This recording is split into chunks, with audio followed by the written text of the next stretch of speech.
बिहार के युवाओं की आज पटना से आई एक बड़ी खबर। सरकारी नौकरी, ऊर्जा सुरक्षा और भविष्य की गारंटी। मुख्यमंत्री नीतीश कुमार ने एक ही मंच से रोजगार और विकास का बड़ा संदेश दे दिया। क्या वाकई बिहार में 1 करोड़ नौकरियां और रोजगार का रास्ता तैयार हो चुका है? आइए आपको लेकर चलते हैं पटना से इस अहम अपडेट पर।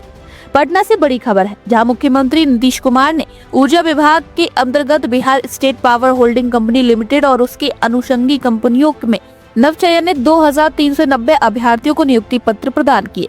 विद्युत भवन में आयोजित इस कार्यक्रम में 1810 टेक्नीशियन, 512 पत्राचार लिपिक और 68 भंडार सहायक कर्मियों को नौकरियों का औपचारिक पत्र सौंपा गया। मुख्यमंत्री ने सांकेतिक रूप से 3 अभ्यर्थियों सन्नी साकेत, आशुतोष कुमार और मोहित कुमार भट्ट को नियुक्ति पत्र देकर कार्यक्रम की शुरुआत की।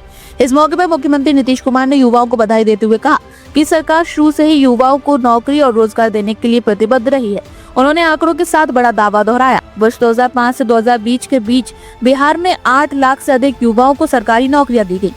इसके बाद 7 निश्चय 2 के तहत 10 लाख नौकरियां और 10 लाख रोजगार का लक्ष्य रखा गया, जिसे सरकार ने न केवल पूरा किया बल्कि आगे बढ़ते हुए कुल 50 लाख नौकरियां और रोजगार उपलब्ध कराए। और अब मुख्यमंत्री ने जो बड़ा सबसे ऐलान किया है वह है आने वाले 5 वर्षों में 1 करोड़ नौकरियां और रोजगार देने का संकल्प। नीतीश कुमार ने साफ कहा कि सरकार इस दिशा में तेजी से काम कर रही है और रोजगार सृजन उनकी प्राथमिकता में सबसे ऊपर है।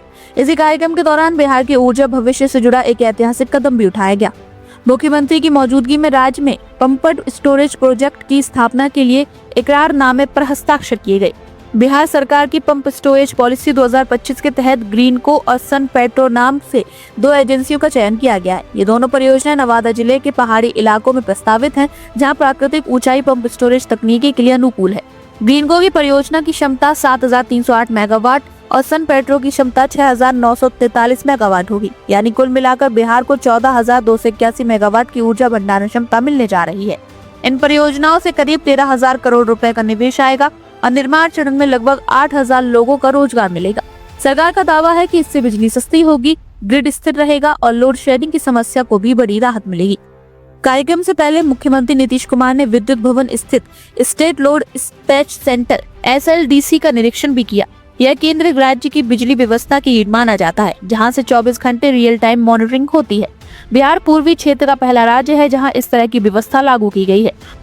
ऑटोमेटेड सिस्टम बैलेंसिंग मैकेनिज्म यानी ASBM के जरिए बिजली की मांग और आपूर्ति को संतुलित किया जा रहा है। यही नहीं, यहाँ देश का पहला AI और मशीन लर्निंग आधारित साइबर सिक्योरिटी ऑपरेशन सेंटर भी स्थापित है, जिसे राष्ट्रीय स्तर पर सम्मान मिल चुका है।